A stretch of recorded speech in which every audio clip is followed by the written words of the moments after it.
Hello. Hey, everyone.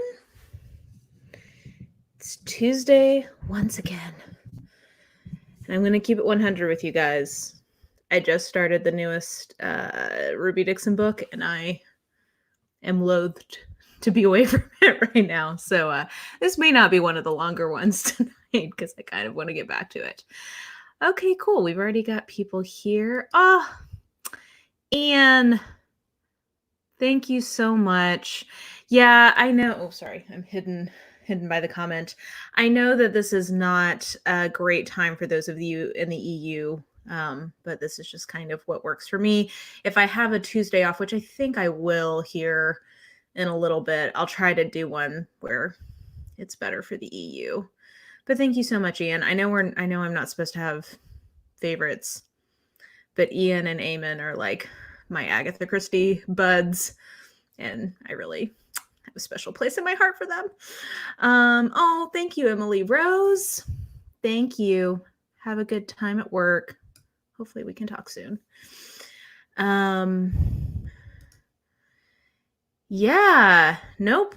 My channel is not even quite 3, but I thought we would do it tonight. Yeah, I've been on here just about 3 years now. So I thought to celebrate, we could do the Booktube Oldie Tag together and chit chat. I don't know, talk about whatever. Thank you. Since 2018, what?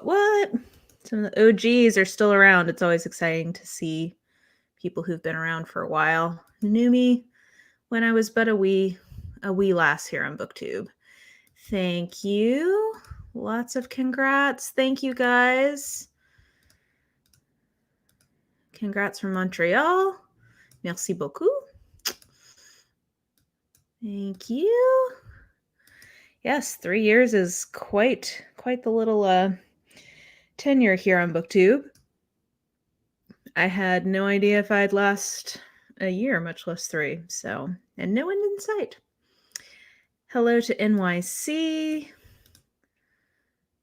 Thank you. Hey, William. Hey, Chanel. A little over a year. Yes, that would put you in the majority. I feel like definitely the majority of people have started watching me within the last year who are subscribed to me. I think the timeline is at after about 1 year, I was at around 1,000. Then I think, I want to say last year at my 2-year mark, I was around 5,000 maybe. And now I'm coming up on 16, which is wild. I did not think I would get there. So thank you. Puerto Rico. Yes. Yes. Alpha Night. It's so good. Okay. It is coming in for everyone now. So I can't wait for more people to read it. It is a really good installment. Oh, I'm so happy for you, William. My favorite Agatha Christie book is Cards on the Table. I just started watching. Oh, I'm so glad. Welcome, Gabe. Oi, to Brazil. India. Oh, wow. Hey. Oh, well, okay. I don't think I can live up to N.K. Jemisin. So those are shoes that are too big for me to fill, but I'm glad you're here. Yay. Thank you, Kay. Yeah, you've been around for a while. I feel like I am well familiar with your name and little avatar. So end of April. Welcome to Club Mara. Yeah. So I figured, this last week we didn't have as many, explosions in terms of wildness on the bookish internet. So I don't think we have any major new topics to address, though if something else has happened that I don't know about, you guys can tell me. So I thought we would just do a Booktube Oldie Tag to celebrate. Do you have any advice for people who like to read but have a hard time focusing? I think short stories can be a good choice, or like novellas, because it doesn't take as long to get through it and you get like the satisfaction of having finished something. Um, that's probably my biggest suggestion, is maybe to start with things that are a little shorter, um, and kind of build up your stamina from there, or just things that are a little easier to get through that are more just like on kind of the lighter or pulpier end of things. So yeah, that'd be my suggestion. Oh, love to Australia. Hope you are doing well. No, I think actual relationships are more important or impressive of a milestone, because I just have to live with myself regardless. So I don't have to make it work with anyone besides me right now. Yes. Woohoo! Thank you. Thank you.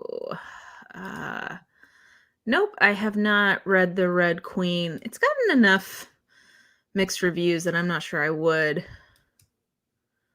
So,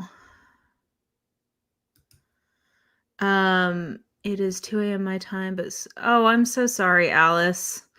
I hope you can get some good sleep.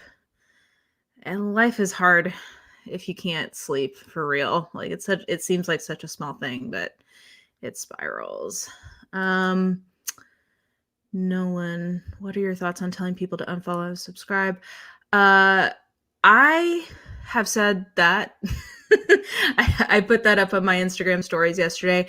It's not so much of it different views. It's I realized that, I'd been dreading kind of really digging into comment moderation, because usually when I have a video go up, I keep my eye on the comments to make sure nothing gets out of hand.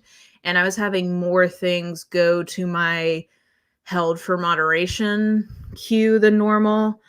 And I was also getting some DMs. So it's not like, for me, it's not so much the different views. It's like, if you feel the need to leave a comment expressing quote unquote all lives matter, and it's not coming from a place of like, I'm trying to, I don't understand why people say that that's something problematic or hurtful. Like, can you help me understand? Like, that's one thing. I had a couple like that, but some of them are just like really aggressive and like, you're dumb, you're wrong, or like people like you who are saying Black Lives Matter, or like what's wrong with this country and things like that. And so I felt comfortable, I guess I will say it here on the channel, but I put it on Instagram stories of like, if you feel the need to say that to me, I think it's just best we part ways, because I don't deserve to have to read that. And if you feel that strongly about it, I don't think this is a place for you. So, I don't wish ill on anyone, but I also don't feel like I should have to read that as a part of something that is a hobby for me. So I've made my feelings and views about it clear. If people disagree, that is certainly their prerogative. But it's also my prerogative for my own sanity, to not have to really sit with that. So anyway, Murderbot, yes. Murderbot, hooray. Romance and contemporary fiction, also love a fantastical element. Okay, I do want to warn you. So I did like A Taste of Sage, but I would say the fantastical element does not come in till very late in the plot. And I would say that it's definitely more of fiction with some romantic elements to it. So it is good if you have those as your expectations. So that's the only thing I would warn you about, because I think the writing's quite nice. So I hope you enjoy that. Oh, thank you, Laura. Yes, as of now, I have no plans to end, so. Just finished Towards Zero and enjoyed it for the most part. Did you get a chance to reread it? No, my plans are for this year to finish reading the Christies that I haven't yet read. So I only have, I think, 5 more. It's sad. I just finished The Man in the Brown Suit. And then early next year, I'm hoping I can do a reread of the 4 books that I don't remember well enough to rank. And then I'm going to redo my entire ranking on Agatha Christie. Oh, thank you, John. Hello to Wisconsin. Thank you, Alicia. Yeah, it went real quick. It's gone real quick here in the last couple of weeks. I'm not really sure why, but we'll see how long people will stick around. Thank you, Benjamin. Hello to Brazil. Oi to Brazil. South Dakota. My Calamity Jane. I don't think I'm gonna read that one. I was only meh on my Plain Jane, so I don't think it's for me. But I'm hoping other people enjoy it.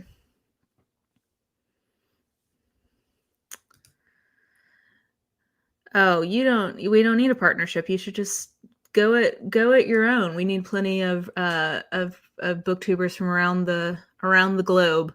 It is cool. I feel like Booktube is expanding a lot more.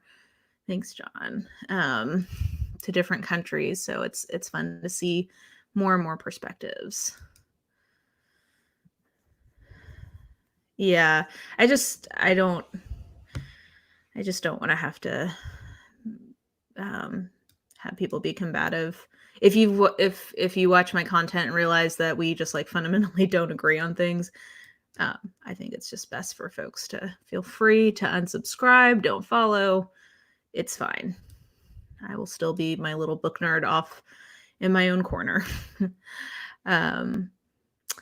Yeah, I've read a couple of Christie's plays. I have to say I don't really enjoy reading the plays. They are very fun to see in person. I've gotten to see a few of her plays, and I did get to see The Mousetrap at oh gosh, what is the theater called? I can't remember, but I got to see it in the West End, and that was a fun pilgrimage. Definitely worthwhile. Let's see here. Are there readathons you wish to participate in or plan to? Well, I'm trying to take the summer off from having such structured reading. We'll see how that goes. I don't do great at participating in readathons, so I did do the Owls readathon this spring. I don't really know what the future of that one is. So I did that one. I used to do the Reading Rush, but the way it gets timed, it usually isn't very convenient for me. So I don't see myself doing that. Maybe I'll read a little bit for Victober. I guess I tend to be kind of a stick in the mud. I'm just realizing I don't do a lot of them. I don't know. Are there particular ones that people really like that you guys think I should be doing?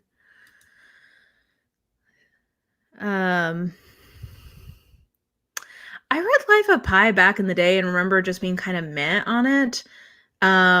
Zoos, like literally I can't go to them because they make me cry. Like any kind, like circuses, anything where animals are like caged up and not in like the context of some kind of like wildlife preserve makes me real sad. So, I mean, I understand the argument for zoos, especially ones that are ethically run, especially in preserving endangered species. But it just makes me sad. Thanks, Christine. Thank you, Dresden Doll A. Games like The Last of Us. No, I don't really play games.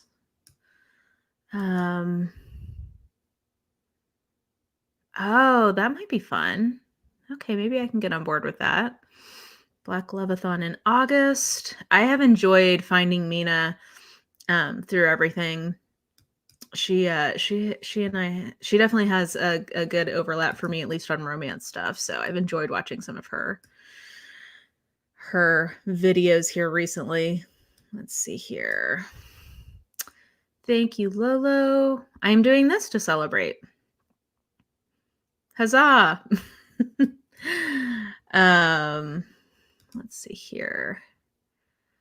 during your London semester. Oh, that's too bad. Yeah, when I studied abroad, I took advantage. Like the UK, you guys are just like you have an embarrassment of riches. I feel like in plays, or at least maybe just where I was in Cambridge because there's so many student productions. But yeah, that was really like one of my favorite parts about studying abroad was just like going to plays all the time with like seriously good actors.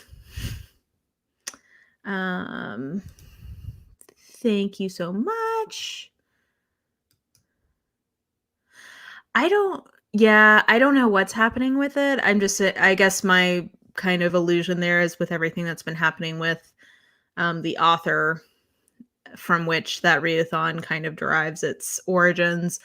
I don't really know what they're planning. I don't think I will be participating in the second round. So which is too bad because it was really imaginative and cool.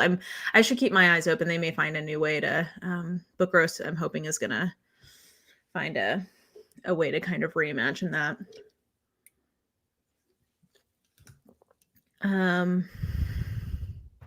Oh, that's great. Oh, if you have not read Stamp from the Beginning yet, definitely encourage that as a read along. That would be a good book to do a read along with in terms of like having some version of a book club kind of thing going on. I could see that being a good one to read with other people.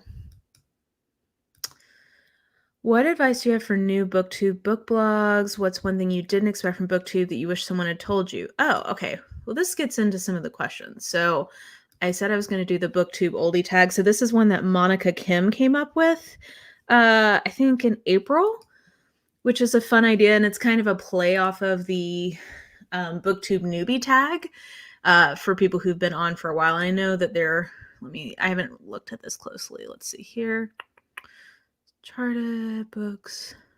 Okay, this specific question isn't in there. What advice do I have for new? So I actually did a whole video on that towards the end of last year. So that has my full advice. In summary, I think probably like manage your expectations, do the Booktube newbie tag to try to find other people who are new and build a cohort there, because I think that's a good way to build community.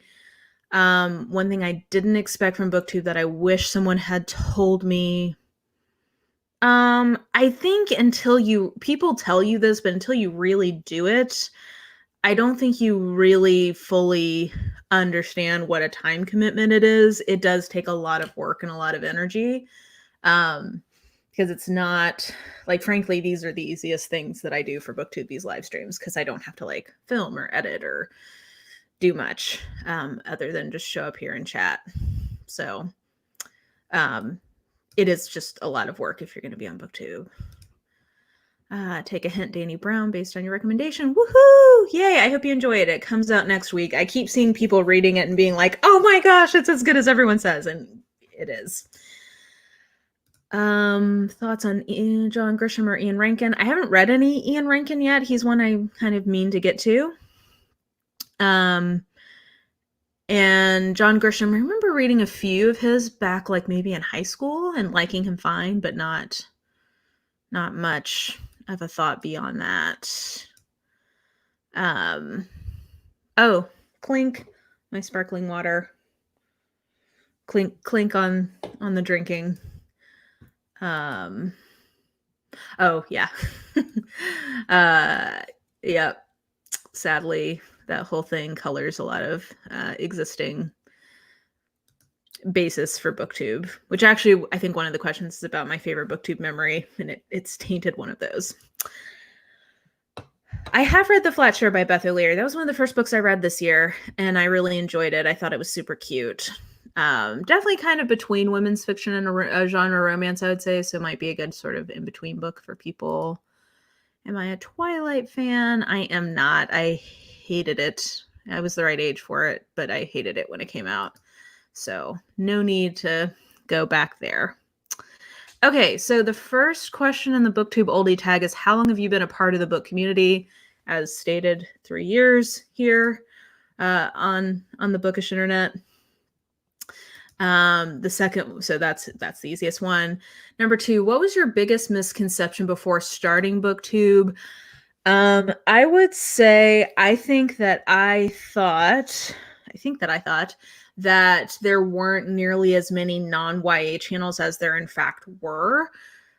So about 3 years ago, I would say Booktube was still very much dominated by YA at that point. I do think now people can sometimes still complain about this, and I think it's somewhat of an outdated complaint. I do think now there's a lot more variety in terms of the kinds of Booktube channels there are. I think there really is something for pretty much everyone.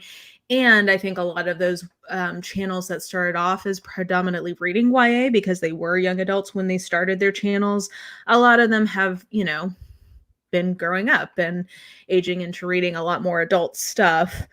Makes it sound like adult stuff. It's not that. But just like more, I think that there's just more diversity of types of books that you see on Booktube. But at the time, I was struggling to find very many channels that were not predominantly YA and really could only find 1 or 2 that were reading romance at the time. And I think now, looking back, those channels were definitely there, but I think I just hadn't found them yet. I don't think they got promoted as much in the algorithm. And I do think creating a channel helps you find other channels similar to you because people find you and like you start getting some like cross promotion and cross referencing. So I think that was probably my biggest misconception was that I didn't think there was hardly any non-YA channels, and I think that there's a lot more. Okay. I like John Grisham's The Rainmaker. I don't remember if I read that one, but it's a good movie. New books. I do think that there's some new ones. I've seen at least one new one on NetGalley, so there's a new one coming out this year. Isn't it getting finished off either this year or next year? I think it's wrapping up. Yes. Yeah, like I said, I'm planning on doing these pretty regularly so long as I'm still having to work from home because of social distancing, which, oh, fun fact, I did find out this week. We were having like a team meeting with like our bigger team, and one of our, like my boss's boss made an allusion to like, yeah, I wouldn't be surprised if we're still working from home through at least next spring. And I was like, that's the first time anybody said that. Like, whew, that's hard to wrap your mind around. So there's a chance I'm going to end up working remotely for like a year. My kitties are going to be thoroughly spoiled. They're going to be very codependent. I don't know what they'll do when I go back to the office. Thank you so much. Thank you so much. If I had your face. Huh, interesting. Thank you for the recommendation. Yes, when I started watching Booktube 4 to 5 years ago, it was hard to find channels that read predominantly adult fiction and nonfiction, though they always existed. Yeah, and I think just like because there's so many more channels than even when I started 3 years ago, like, yeah, there's a lot more channels. So I think some of it is just like, Booktube was this size, now it's this size, so just sort of in proportion, there's been more like adult or nonfiction focused reading channels added to that at that time. But like, there's also people who've been on here a long time who were reading not just YA, but I think I just didn't, when I would like, look for bookish videos, I wouldn't find them. And now I tell people if they're looking for a specific kind of Booktube channel, one of the best things you can do is search for a review of one of your favorite books and seeing what channels have reviewed that book.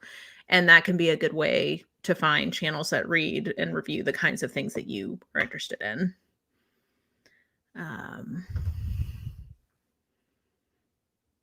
Let's see here. When I first discovered Booktube less than a year ago, it was all YA that would come up. I found other channels as I watched and subscribed and saw recommendations. Yeah, I think that really is a lot of what happens is that when you first start looking for bookish YouTube, the first thing they serve you is very YA focused. But I think the longer you're on and the more you like specific videos and click through the algorithm and it learns what you like, the more channels you find. I do find it hard to find older people with YouTube channels who read romance. Yeah, I think in general, it's been cool. I think in the last year, there's been a lot more channels that read romance that have been coming up. Some of them have been there for a long time, and there's some channels like me that read a lot of romance but are not romance channels. But it has also been interesting because I've seen some of the bigger channels that are more established start just like straight up reading adult romance. Those are still younger people, but it's been cool seeing romance getting some love on Booktube. At least your company is taking this pandemic seriously more than a lot of state governments. Yeah, I mean, I've been pretty happy with how Nashville, like the city of Nashville, has been handling it. People still seem to be taking it pretty seriously. We're still in phase 2. We were supposed to move to phase 3, but we didn't progress as we needed to. So we're not moving forward in the reopening. And then I think our company, it sounds like basically until there's a vaccine, there's a pretty good chance they're just going to leave us working remotely, which I appreciate. I'd rather be safe than sorry. Also, they were talking about how if you have to go in the office, you have to wear a mask the whole day. You can't use the coffee machine. You can't use a microwave. You can't have any in-person meetings. Like, it just sounded miserable. So I do think that they're going to start letting, I think it was like 10 people back at the office. Starting, I think, like in July or August. And I was like, that's going to be so miserable. Thank you. Thank you. At least the rest of 2020. Yeah, I mean, it's hard. Like, it's mixed feelings because I do very much appreciate that they're taking it seriously. I think that they've handled it actually really, really well. And they've basically said, like, hey, there's some people who have to be like in the warehouses or whatever, but if you don't have to be back, we're doing a pretty good job of working remotely. So we're just like not in a hurry. So I appreciate that. I enjoy working from home, but I do miss my coworkers. So it will be interesting to see if we can find ways to like do something in person or like, I don't know. Maybe I'll go to a park and take a Wi-Fi hotspot to meet up. Thank you.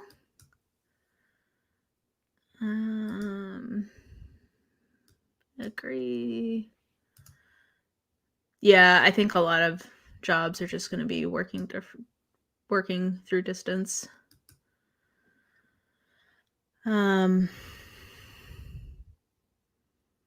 Let's see here. It was a little different because I searched an adult book and I found people who did a mix with both. Yeah. I think you kind of just got to find a couple of pathways into the types of videos you like, and then it kind of, the algorithm learns what you're into. I don't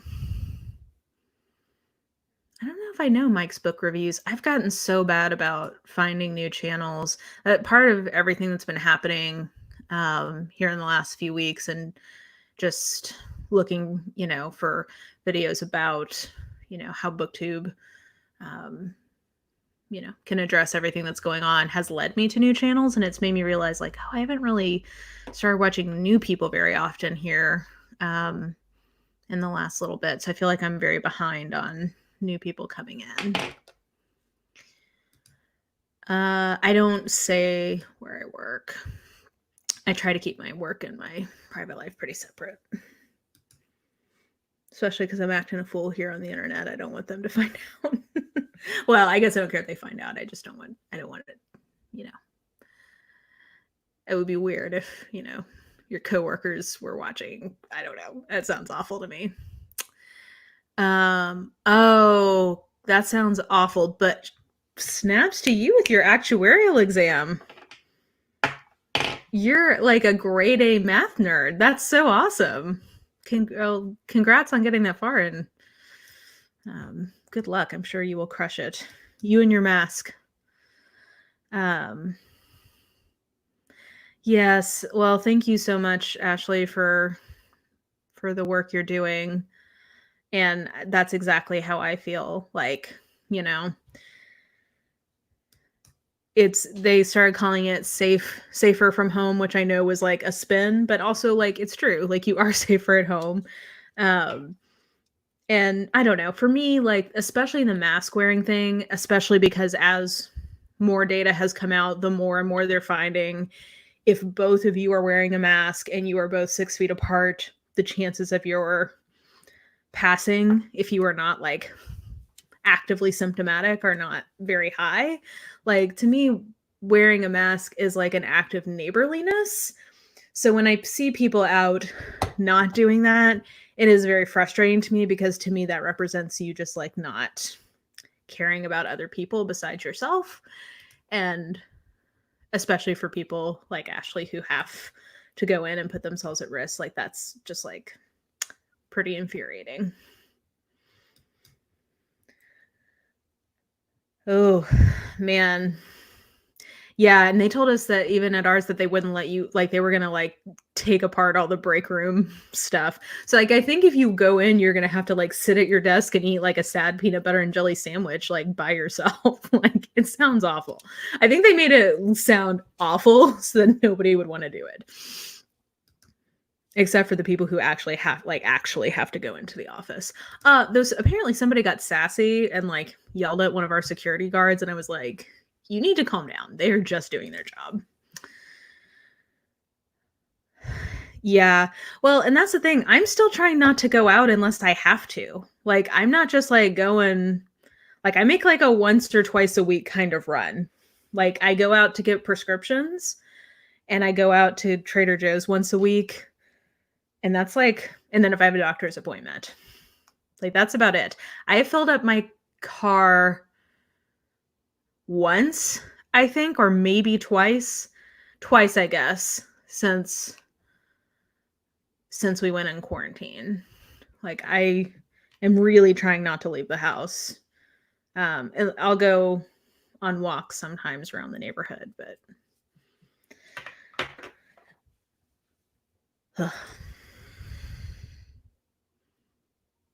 yeah, well, and I think part of the problem here in the States, at least, is that we don't have consistent messaging. Like, I think I've heard a lot of even public health people saying like the messaging has not been consistent top down. It's not consistent state to state. And the way the US system works, like they can't, like it's difficult for them to implement something consistent state to state. So it just feels like it's just real hard to be consistent. Yeah. Oh God. That's the thing. I do try to remember people who are more antsy to get out than I am. I'm like, part of that's got to be because I don't have kids. God bless all of you who are trying to manage kids during this, man. Let's see. Oh, well, I'm sorry that they did that, and I appreciate you wearing a mask when you go out. Yeah. Oh, gotcha. No. Oh, you're fine, Chanel. That's totally fine. I'm like an IT. I'm like a project manager kind of a thing. Um, I am not going to a movie theater. Trust and believe. I don't.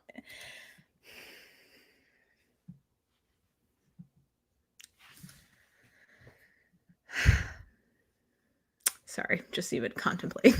Just like the Darwin Awards are very real. Who would do, or like I had a coworker, or a coworker, I guess, who was like, "Oh no, my kid's back in daycare." Like they're working from home and they sent their kid back to daycare, and I'm like, "Do you not like?" I guess again, I don't have children, so I'm trying to withhold judgment because maybe I would be going crazy too. But I'm like, I would not be sending a, toddler to daycare. I'm glad my voice is so soothing. Oh man. Yeah, our independent bookstores are all doing curbside pickup. And what you do is you just drive up, you call them and let them know you're there. You roll down your back window and they plop it into your back seat. So like nobody's talking to anyone, which I felt like was a very efficient way to do things. Yeah, the movies. I appreciated them putting some of them on demand. That was fun. Yeah, I don't know how you do labs. I don't know.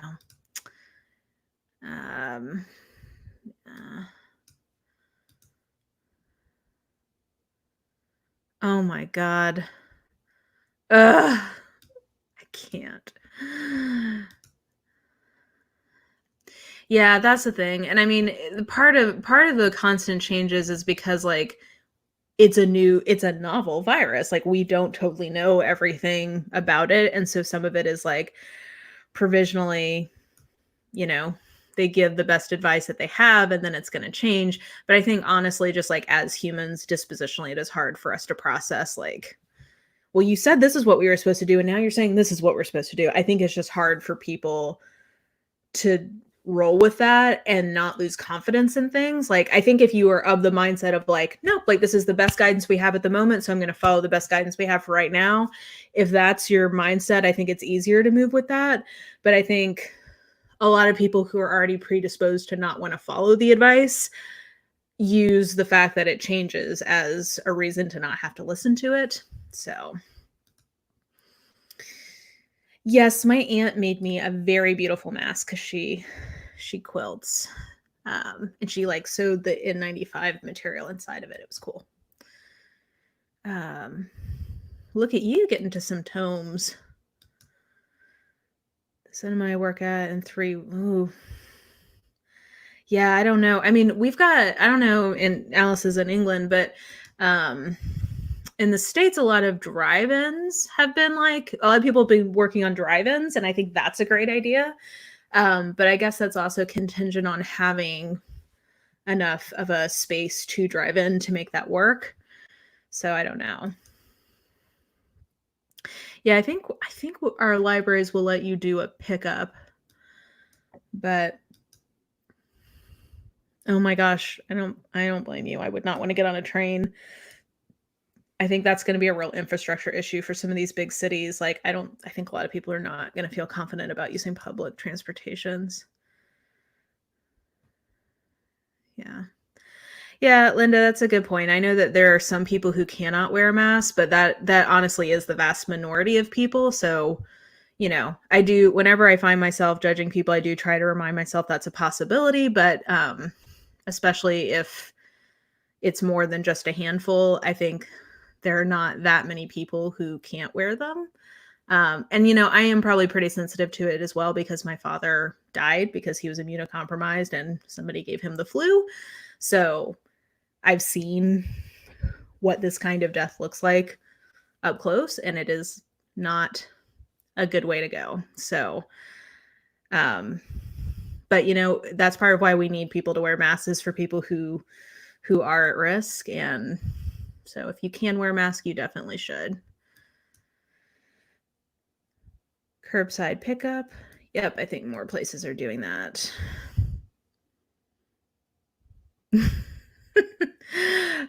Yeah.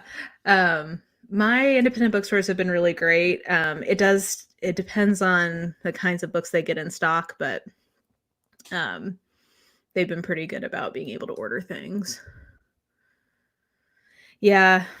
I mean, technically in our city, our bookstores could be open at 50% capacity, but basically our bookstores were like, we don't think that's safe, so we're not going to do it. So that's why they're still doing curbside. Yeah, it sounds like a lot. The libraries are opening up.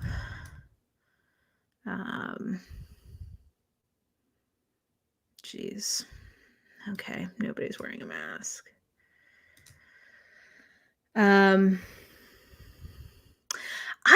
Christelle, I saw that too. I don't know why Storygraph is all everybody's favorite today. I have not tried any, and frankly, until I use Goodreads because it is like the lingua franca or the closest thing to a ubiquitous platform we have on the bookish internet. If another one actually started getting going, I would join it because I'm not like loyal to Goodreads, but you know.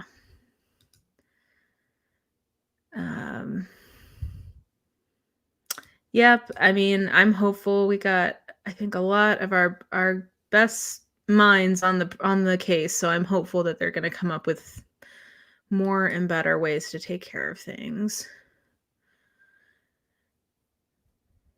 Oh, that's good. I'm glad that Chapters is being responsible. I do love a Chapters. I will say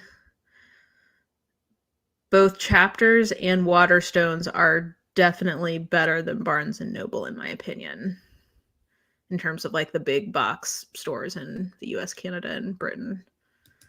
I think Barnes and Noble's is the weakest of the three. Yep, it's a good time for audio. Oh god. Yeah. Well, and like my mom, she's not old, but she's older and she's at risk. So, I think she's had a lot of like she's got friends who she knows are taking things seriously and ones she knows that are not. So, she's had to kind of avoid people who think it is fake news because she doesn't want to put herself at risk. Drive-in movies. Yeah, I should look up and see what kind of drive-in movie situation we've got around here because we definitely have enough like there's got to be some country drive-in movie theater still around Nashville. Same. Not for me. I know people who have been getting on planes for leisure, like not because they had to, just because they wanted to. And I'm like, that sounds like just an anxiety attack waiting to happen. The beaches. Yeah, and I have seen people talking about the fact that beaches are kind of like public parks in some areas, and like I get that. It's I don't know, when you see people like swarm together, not great. Oh my gosh, Britt, I agree with this. At Trader Joe's, I've told them multiple times, like, if you want to keep this like one in, one out, I would be down with that because I appreciate not having to like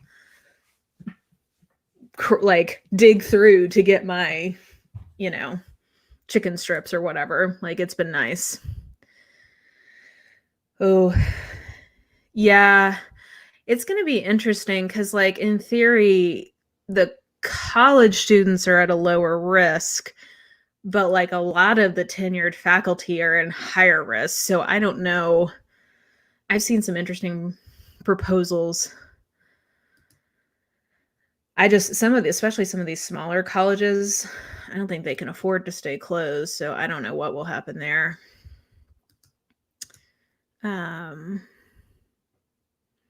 Yeah, and see stuff like that. I would feel comfortable doing something like that where it's just, at any one time there can only be 10 customers and you have to stay 6 feet apart and you have to wear a mask. Like I would feel like that was a reasonable risk.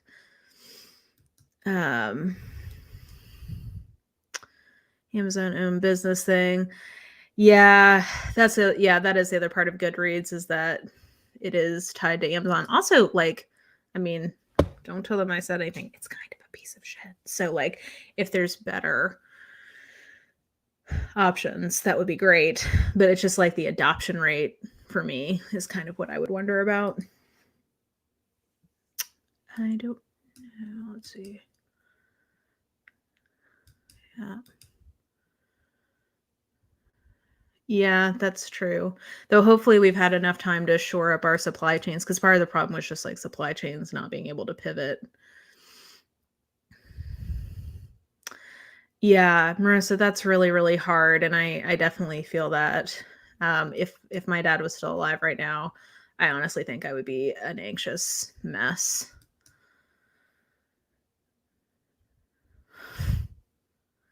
I don't know what a dorm social distance situation is going to be like. Have fun with that. Yeah. Oh, good luck, Marissa. What we did for Dad when he was really sick is we would wear masks wherever we went, and then we had like those, those like food gloves like that workers use when they're like making like food service, kind of like those big plastic ones that are not super tight. We would wear those. I'm not sure how much good it did, but it at least made us feel better. So I don't know if that's something I think you can still get those on Amazon. I don't think there's a shortage of those. Oh my God, twice. I don't know who is getting on a plane right now. I've seen people posting pictures of people on planes, and I'm like, unless it was an actual emergency, I just can't see why I would get on a plane right now. Yeah. And yeah, I've seen some of the beaches where that's kind of what the rule is like you can walk, you just can't linger. And I feel like that's, if you're distancing, that's kind of like going to a park. Oh, like a hybrid thing. Yeah, and I think that might be one of the solutions they have in the fall is like rotations. Like maybe you come on Tuesdays and Thursdays, this other group comes Mondays and Wednesdays, or like whatever.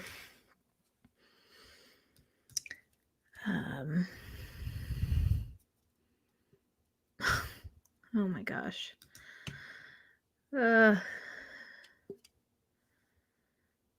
Yeah, the search in Goodreads is truly just like mind-boggling. And I saw something once with one of their developers explaining why they can't fix it. And it sounds like it just like fundamentally the way that it's built would be such a huge investment to rehaul that they don't think it's like, I just don't think it's worth it to them basically from a cost perspective. So I just don't think it'll ever change.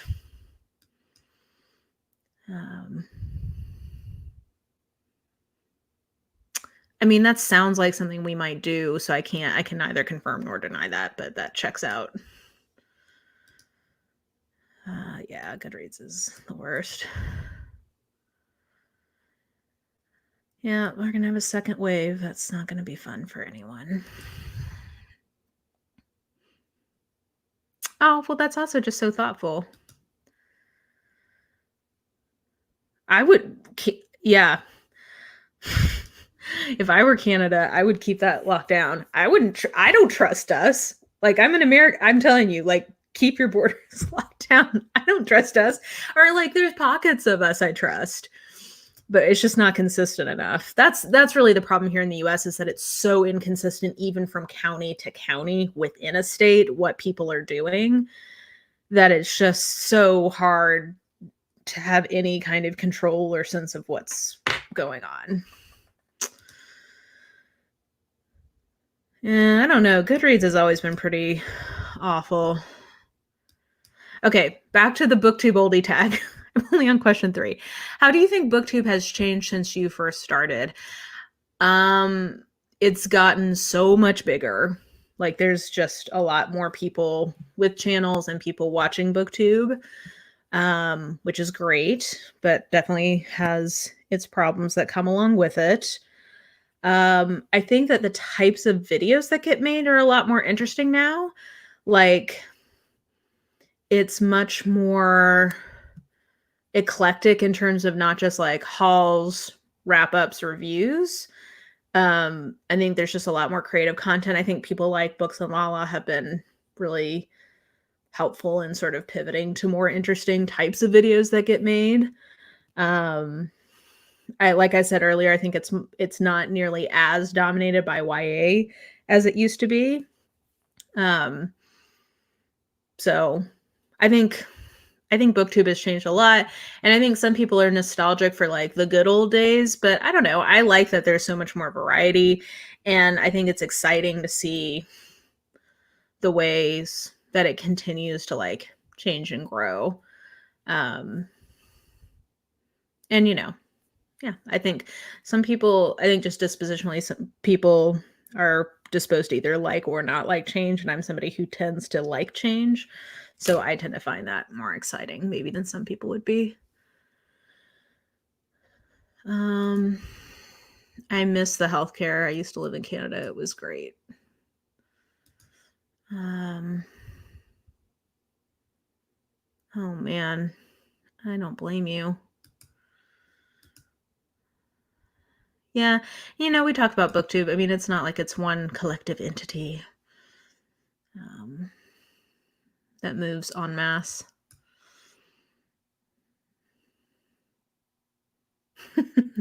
I like that burst of serotonin from peeping at other people's reading and adding interesting ones on my shelf. Yeah, and I don't actually really use the social function of Goodreads very much. I just like having a place like an app that is not just one of my, super weird spreadsheets where I can, if I'm listening to a podcast, for example, go in and say like, "Ooh, I want to read that," or like mark it as to read. That's really the thing that I use it the most for, and to publish reviews like for all the books that I read, because I read so much I couldn't, or else I guess I just don't get to all of the books I read in my month-end wrap-ups. So for me, it's also a way to like be reviewing in addition to what I do here. Oh my gosh, the Goodreads app is even worse than the desktop experience for sure. Yeah, I would not want to be using any kind of public transportation right now. Have you ever read anything by Mary Westmacott, Agatha Christie's pseudonym? I attempted to read it and did not enjoy it. So I just decided that was a part of her life I didn't need to be a part of. So I have noped out of one of her books under Mary Westmacott and don't intend to read any other ones. So there you go. Some people love them. I found it very melodramatic, and I was like, "Oh, I don't need to do this." Yeah, I think the experiment videos and vlogs are just fun, and it allows people to do, I think, more creative content.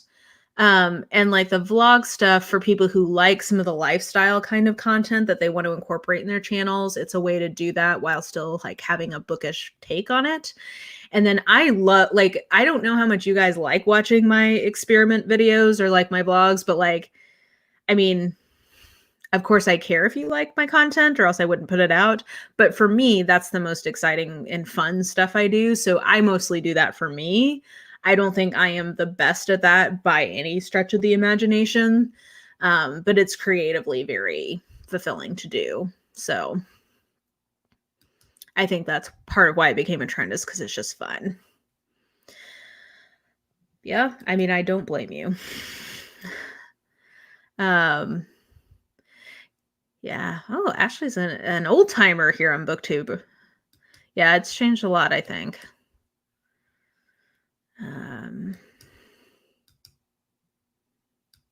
Yeah, that is true. I do like reading reviews on Goodreads, like if I'm on the fence about something, or if I finish reading a book and I wonder, like, am I the only person who felt this way? I do often look at the reviews on Goodreads.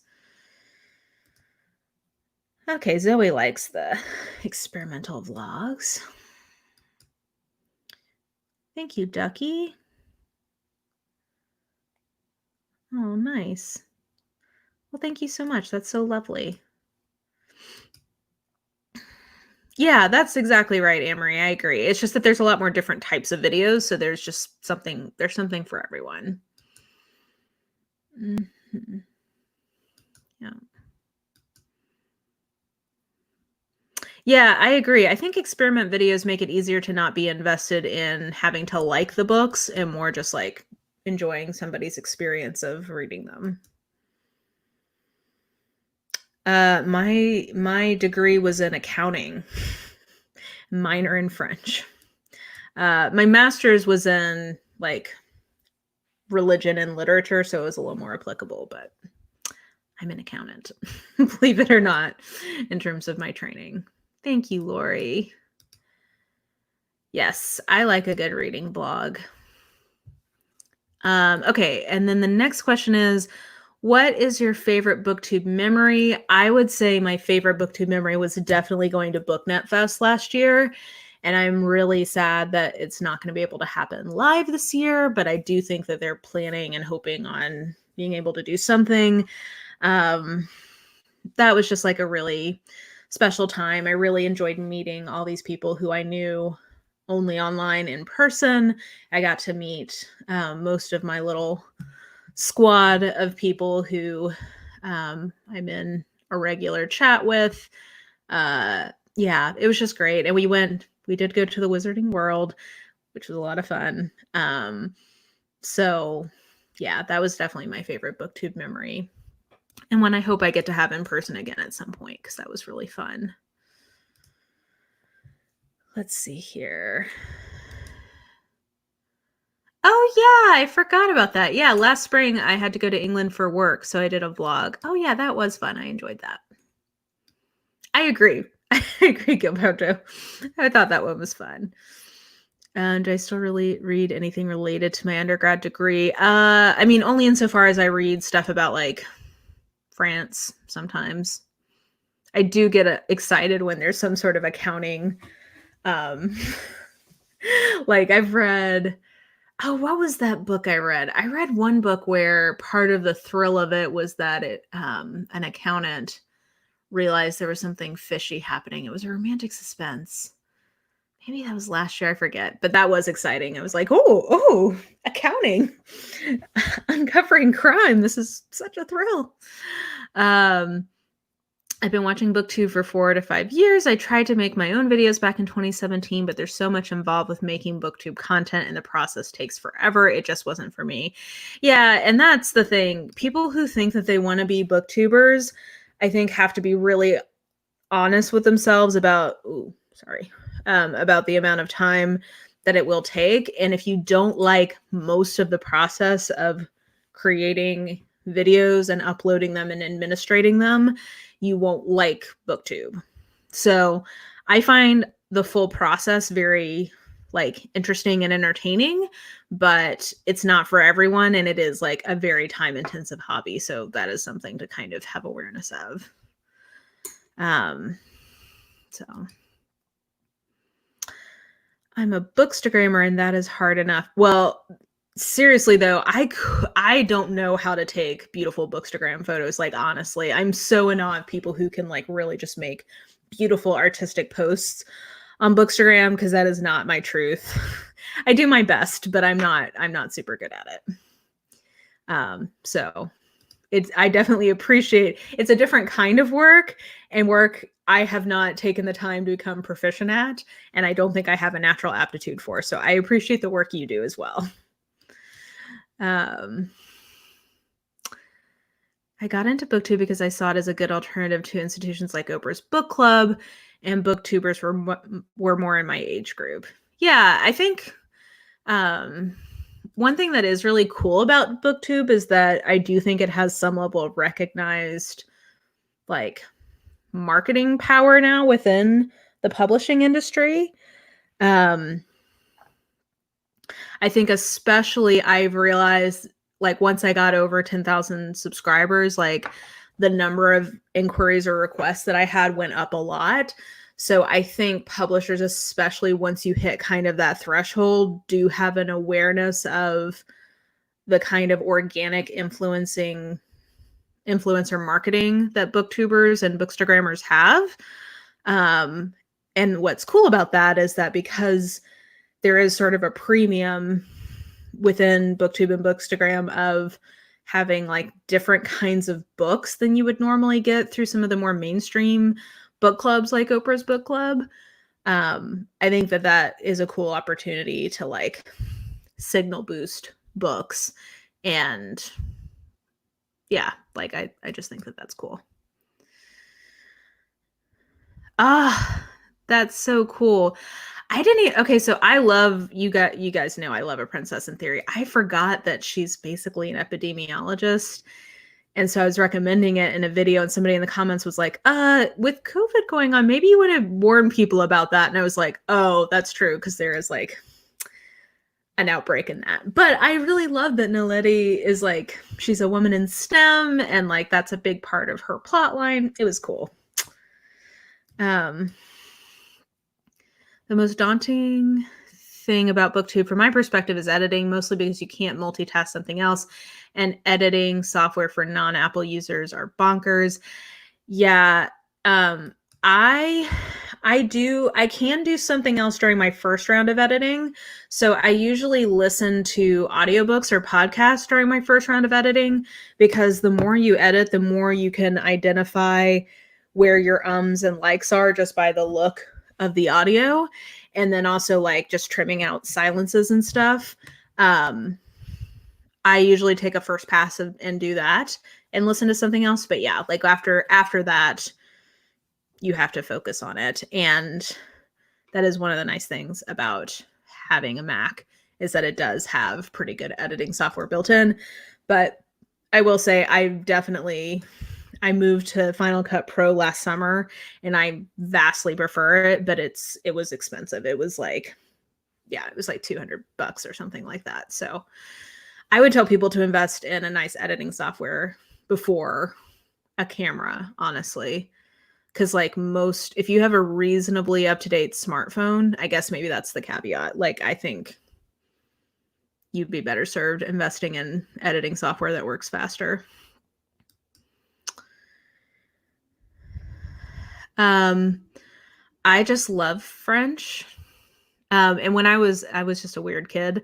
I really loved British and French history.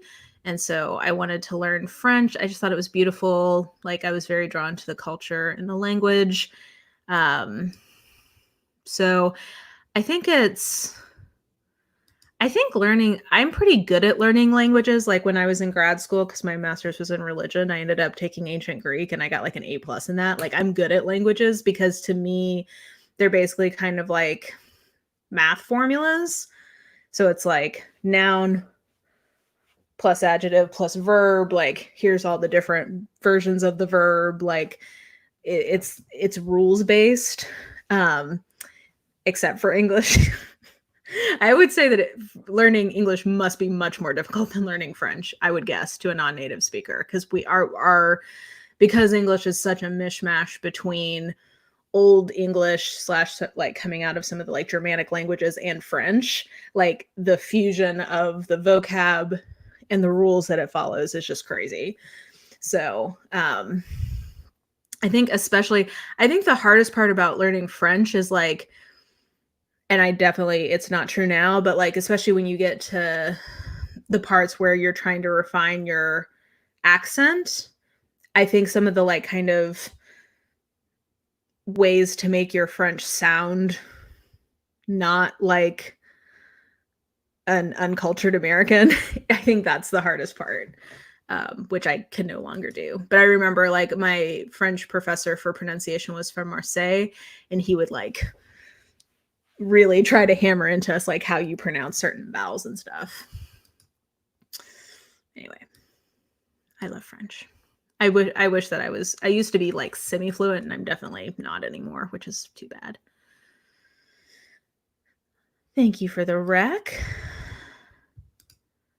Yeah, French is much more, it actually has pretty consistent rules, so that makes it a lot easier than I would imagine English is to learn. I stand anybody who doesn't natively speak English who learns it, because like, I'm sorry. Like, we're sorry. We don't know why it has such bonkers rules, but it does. Good sound is important too. I agree. I think it's more important that people can hear you, even than having a high quality camera. If you have natural light and somebody can hear you, those are the most important things. And yeah, closed captioning is something I would like to hop on. It's just not in the cards for me yet in terms of the time commitment, but it's on the roadmap. I do write for fun. I've not been writing recently, but yes, in theory, I'm working on a mystery novel right now. Another recommendation. Yes, a mathematical approach to learning languages. No, that's I think it's very similar, like, parts of the brain. It's like an analytical bit. Um, oh, that's too bad. Yeah, teachers can make everything. See, when I was learning French, it was from a woman who used like so I went to fundamentalist Christian school, and all of our language lessons were done through the lens of like, someday you might be missionaries and you may need to spread the good news to people in this language. So like you will learn it. So she was not effing around about us learning French, which did not become a missionary, but I did learn a lot of French from her. So that was nice. Yes. Well, and Canadian French accents are just so different than, I mean, every French speaking country just has such different accents. Yeah. Yeah. I know. So I've driven through Montreal, but I've not gotten to spend time there, but I would very much like to. I don't know if I'm chic enough to be in Montreal, though, let's be real, especially these days. I haven't worn pants with buttons in months.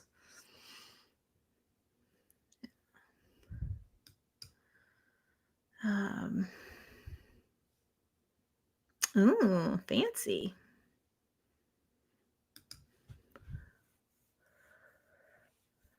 Yeah, the gender thing is probably the hardest, like, conceptually for English speakers to figure out because, like, it just seems so arbitrary to us. Um, but a lot of countries have gendered nouns and pronouns. So, but once again, for me, because I tend to look at language learning as rules, do you know, I think people who have hard time learning languages is people who have to know why. And I don't need to know why in languages. I'm like, at some point this became the rule, and that's fine. People who like have to know why there's a gender for nouns will never be happy because what, like, it just is. No, I've never read any Christopher Moore. But I know people really enjoy him. I have dyslexia and English is the hardest. Yeah. Well, and the spelling is so inconsistent in English. That's the other thing.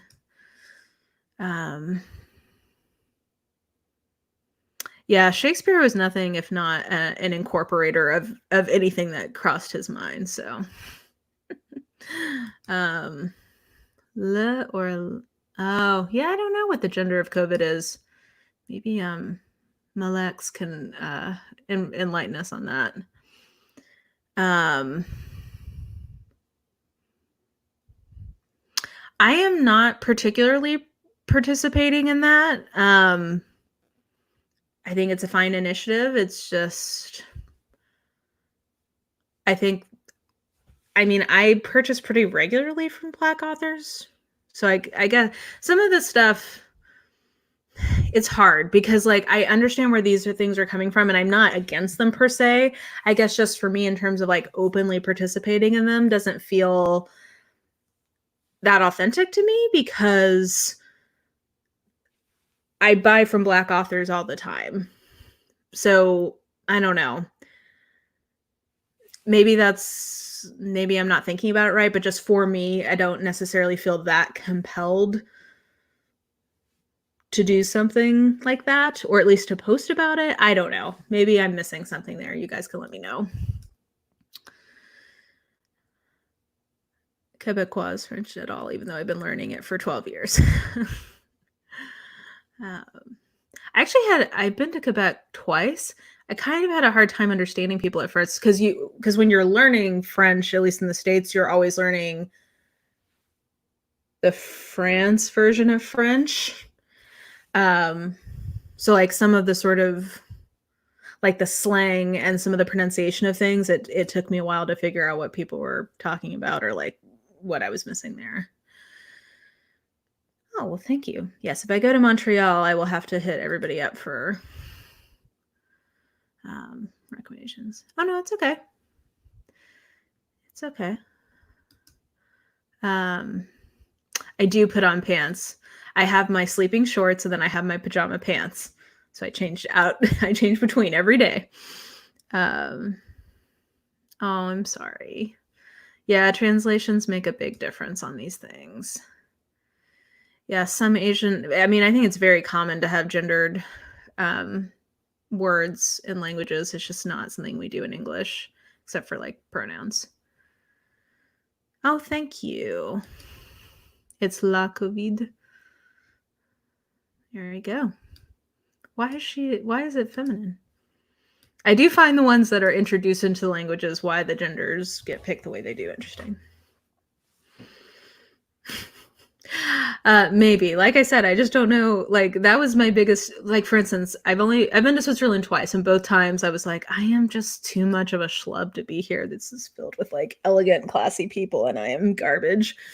I just feel like that's how I would be in Montreal. Based on the brief drive-through we had, I was like, I'm not fancy enough for this.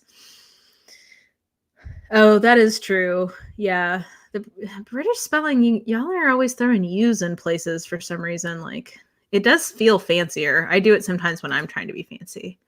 Okay, yeah, it is La Covid.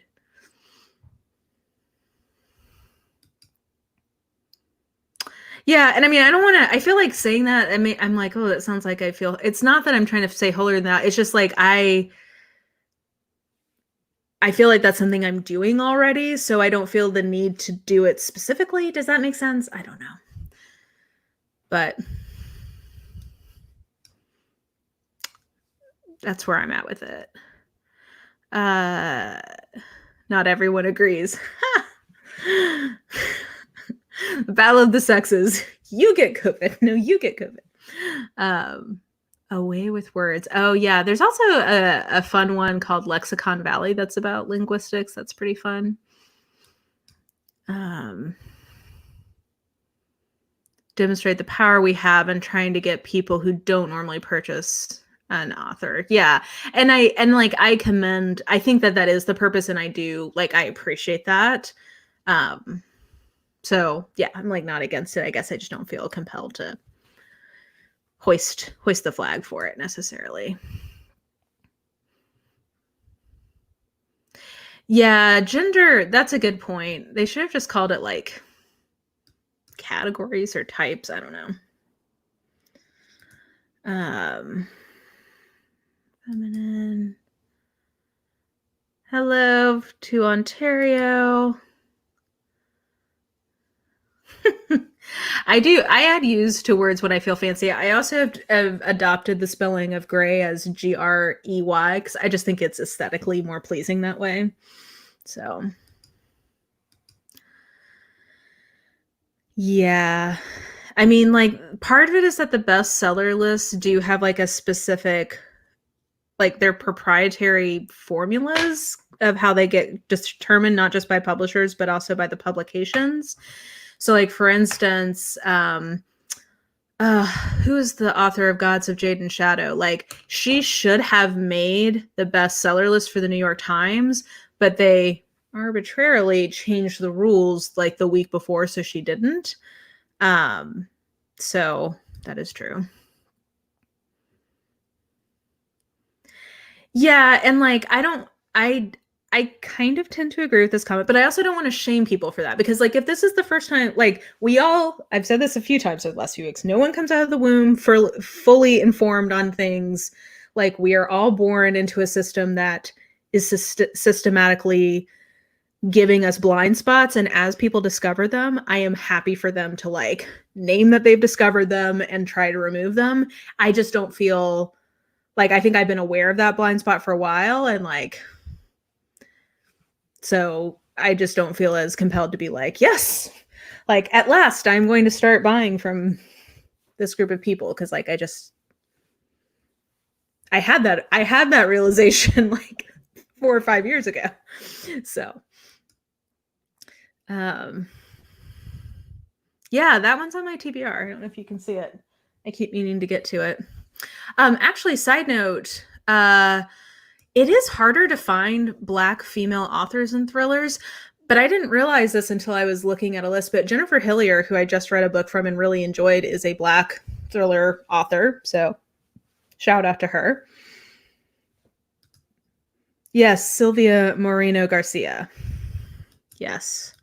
it was very infuriating to read about because she was on Book of the Month Club and sold, I think they showed the little thing in that week, she sold like 15,000 units through Book of the Month Club. So that was really frustrating. Okay, let's start. Let's see. How many more of these do I have? Number 5. What are some books you were introduced to because of Booktube? Oh my gosh. So many. I'm trying to think of some that I don't think I would have like prioritized. Well, like, I don't know that I would have prioritized reading the Book of the Ancestor trilogy if that hadn't been so ubiquitous in 2018. So many people were reading that series that it made me curious about it.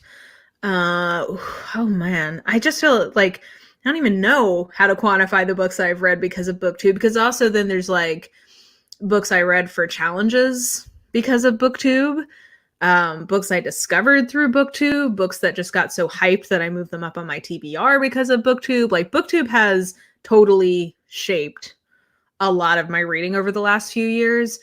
Also, I think I mentioned this in Sunday's video, but I think the other thing is because I know I'm going to be talking to you guys, Booktube also makes me like mix up my reading a lot more than I think I would be conscious to do otherwise.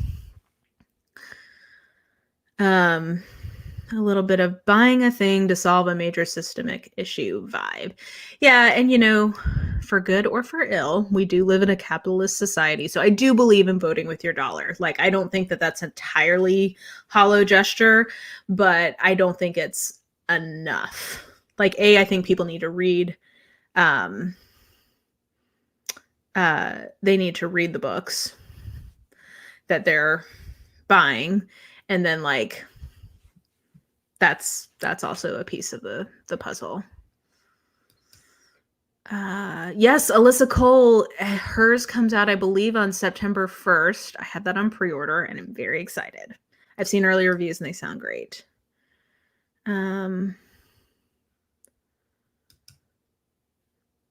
Favorite book to read? What book do you want to read? Well, once this is done, I'm going to get back to the latest Ruby Dixon, which I'm excited about. Oh, okay. Well, maybe the thing I was looking at was just wrong. It was listing her as a Black author. Is it possible maybe she's biracial? I don't know. Okay, well, I appreciate that update. I'll have to look further into that because I got excited because it is harder to find Black authors or Black female authors. Actually, just Black authors generally in mystery thriller, I feel like. Booktube made me read it shelf. Yeah, I did start tagging things as recommended to me on Goodreads so that I could keep track of ones that I specifically heard about from someone. But yeah, I think that's well said. I think people tend to think of racism as just like the most extreme versions of it, but we live like it's interwoven into the fabric of our cultures. So I'm so jealous, Skeleton Key. I couldn't get one through NetGalley for some reason. So I hope you enjoy it. Yes, reading expands empathetic imagination. I do have a lot of books, but if you want to read, if you want to watch an actual librarian, I recommend Bookish Realm, Ashley.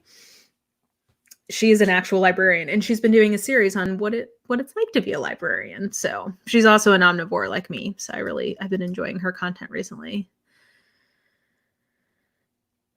Yes, Alyssa Cole. I'm excited for that one. I prefer the mystery procedural rather than thriller. So definitely feel free to shout out recommendations for those. Yes, I am very good at the buying. Decent at the reading. I am now to the point where my buying is now not outstripping the pace at which I read. So that's good. I just have a whole backlog of things from when that wasn't the case that I have to eventually make my way through. Booktube made me buy Beach Read by Emily Henry. It took a month to get to me, but now it's here and I'm ready. Oh, you have such a treat ahead of you. It is just such a delightful, like, bonbon of a book. It just made me smile. I really enjoyed that one. Okay, and then number 6, what is something that frustrates you about Booktube? I'm trying to think about Booktube in particular.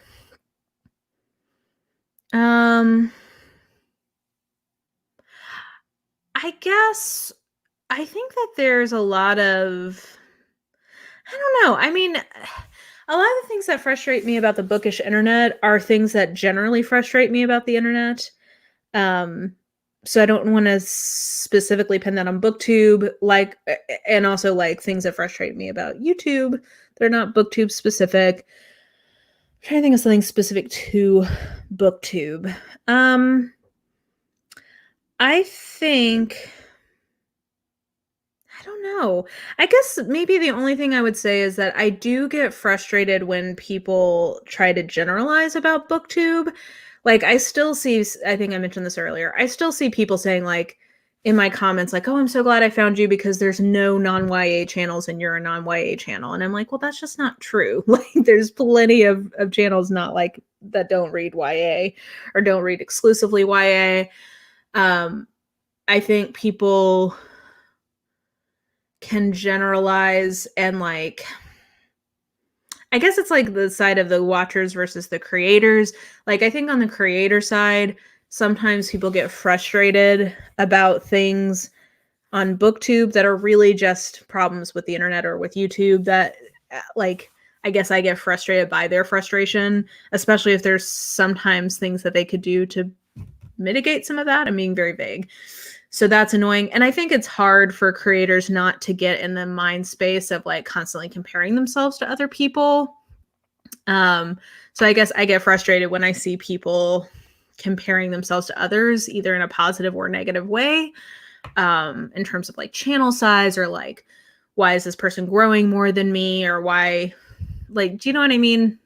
Hopefully that's vague enough not to be specific to any one person, but I guess that's the closest thing to a frustration. I'm not that frustrated with Booktube, to be honest. I know that that's like a whole genre, but in general, compared to other online bookish community, other online communities around a topic of interest, I think Booktube is actually doing like pretty good still. I think when it gets bigger, like the bigger it gets, the closer it gets to becoming a garbage dumpster fire. I don't think we fully hit that yet. I do normally drink. I'm still not really drinking because of the surgery I had, but yes, I agree eventually with wine. That might be nice.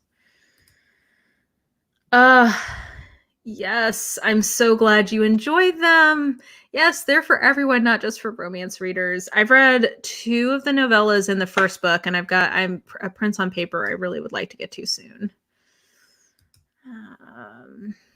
Yeah. I have not ever been to a mystery specific bookstore, but I think that would be very fun. They did find out.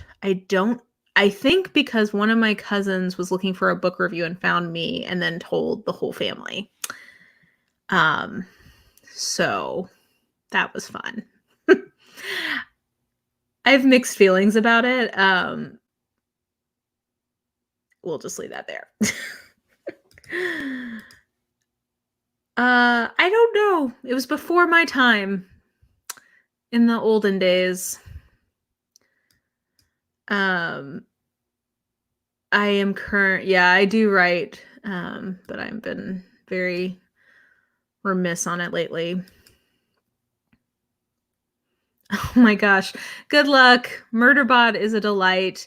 Sometimes Tor has put the ebooks on sale for free, or like the first book at least on for free. So keep your eye. If you subscribe to the Tor.com newsletter, they've done it at least 2 or 3 times since I've been on the newsletter. I've not read anything from Walter Mosley. That name is familiar to me. I've heard it's good, but I don't know. I've not read from him.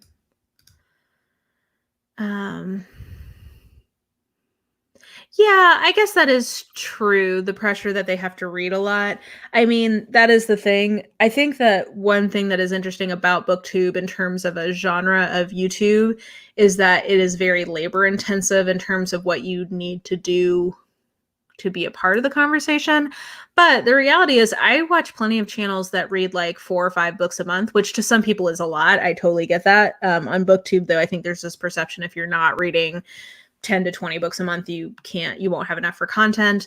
I do think it frankly helps if you're reading a good bit because it helps you be able to mix things up. But I think because I tend to read a lot anyway, that's probably not as much something I get frustrated with, but I can totally see that. Oh my gosh, that's amazing. Yeah.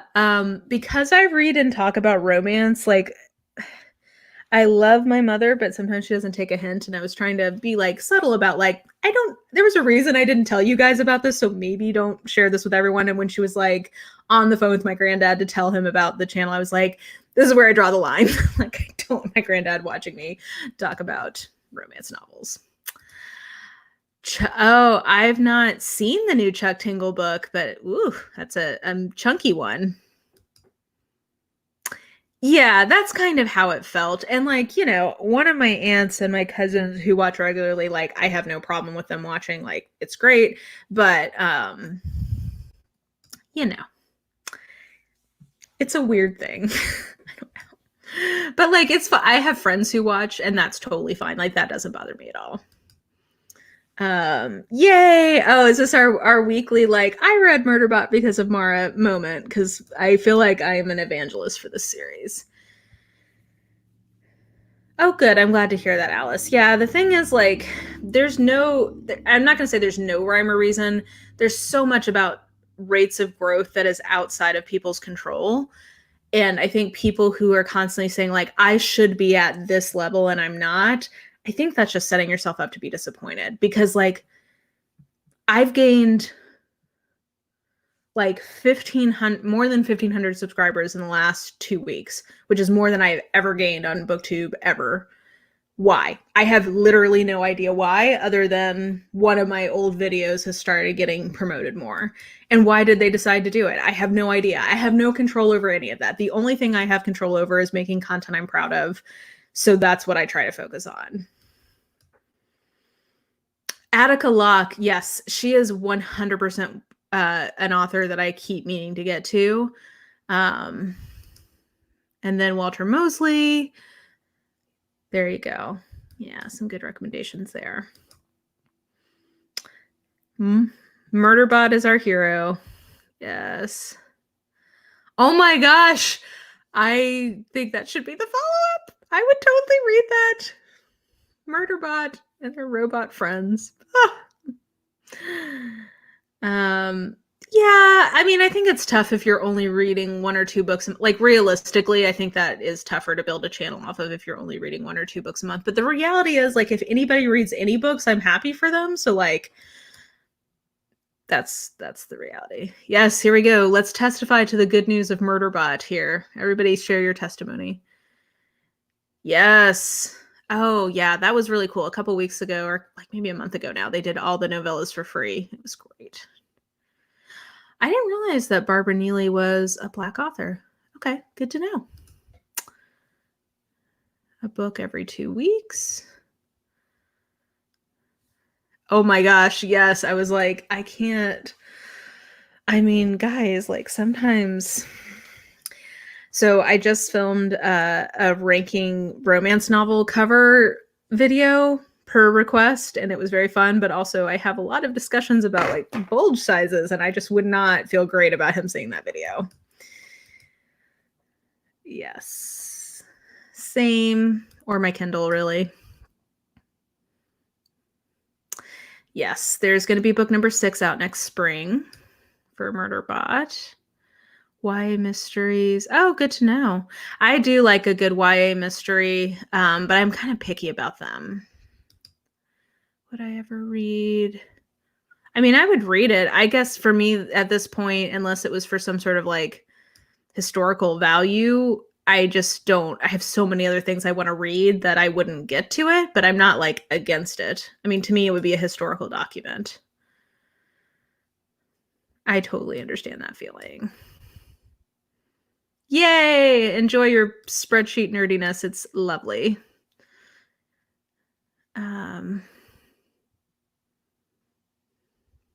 Oh, well, yay. I'm glad you found me. Yeah, that classics video recently has been blowing up. I don't know why. I just filmed where to start with modern classics as a follow-up because people were reminding me that I promised to do that. So, okay, we're almost done with this tag. The last question is, what is your hope for the future of Booktube? Oh, okay. Well, what is my hope for the future of Booktube? I hope Booktube continues to grow because I think that there are a lot of people who would enjoy. I think what Booktube does is it helps make what is a very solitary hobby something that's more communal. And I think that there are a lot of people who would enjoy reading even more if it could have some sort of social or communal aspect to it. So I do hope Booktube continues to grow. I think it will as people become more and more like aware that YouTube has all kinds of sub-communities in it. So I hope that it keeps growing for that reason because I want more people to read and more people to have other people to talk about what they're reading with. Forget how I started that sentence, so I'm not sure if that was the right preposition. So for that reason, I hope it continues to grow. I hope that it continues to have hard conversations about like problems in it in a way that doesn't become like super, like I think book Twitter is kind of not the best, and I hope Booktube continues to not have that kind of vibe to it because I think that Booktube allows for more detailed conversations than Twitter often can. So I hope it continues to tackle hard subjects with a more like conversationally robust approach that I think YouTube lends itself towards. And yeah, I don't know. I will continue to do this for as long as it's fun for me. So I hope it continues to be fun for me. How about that? Oh, yay! I'm so glad you're enjoying both of those. Well Met and The Austin Playbook were two of my favorites last year. They're just like a warm hug. Do you listen to a lot of books on audio? I have such a hard time focusing and I find I never get as much out of the story. I tend to be much more of a nonfiction audio listener. So I do listen to a lot of audio, but it does tend to be nonfiction. The exception being I also do tend to enjoy a mystery audiobook. Like I love listening to Agatha Christie audio and fantasy audio. So I think some of it is finding the right genres for you and finding the right speed, because I've found now that I cannot listen to audiobooks at one speed because it's too slow and I can't focus on it because it's taking so long to listen to it. So listening at double speed makes it so that I can focus because it's much more at the speed that a normal conversation would be at. I've not even heard of Chassie West. She's a Black mystery author. Okay, well, hey, good to know. I appreciate everyone shouting out Black mystery authors. That is one genre that I've struggled to have good recommendations for people on when they've asked. So I appreciate the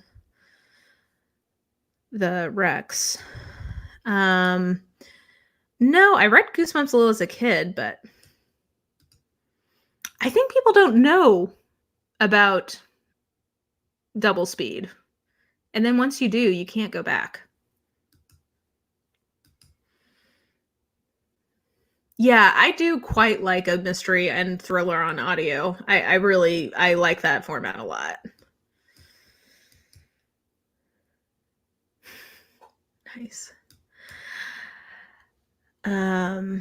Let's see here. Yeah, the narrator can be important. For me, it's more I notice a bad narrator more than I appreciate a good one, if that makes sense. Yes, Agatha Christie is Hugh Fraser is such a good narrator. Ugh. He is so great. So yeah, I agree. Oh, interesting. So you're the opposite. For me, it going fast, it just sounds so weird if it's at normal speed. Oh, I've never listened to the Lord Peter Wimsey on audio, but maybe at some point I'm going to do a reread of that. So maybe I will do that time. Neighbor Resurrected by Cordy Fitzgerald, another Black mystery author.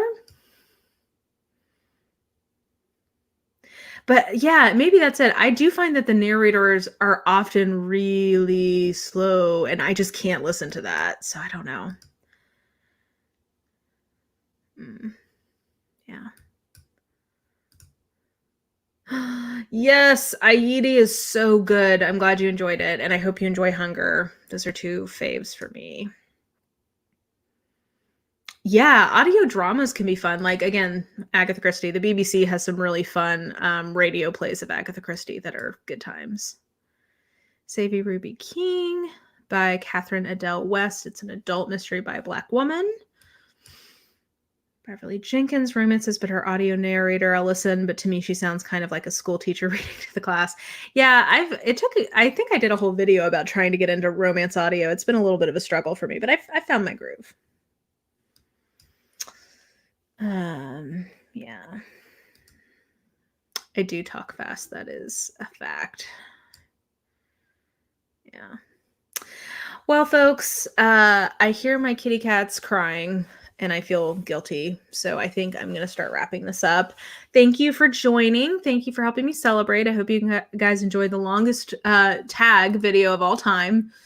It's always fun to hang out with you guys. And yeah, stay tuned for next week. Not sure what we'll talk about, but I will look forward to seeing you guys then. So have a wonderful evening. Stay safe. Stay healthy. Catch you on the flippity flop. Bye.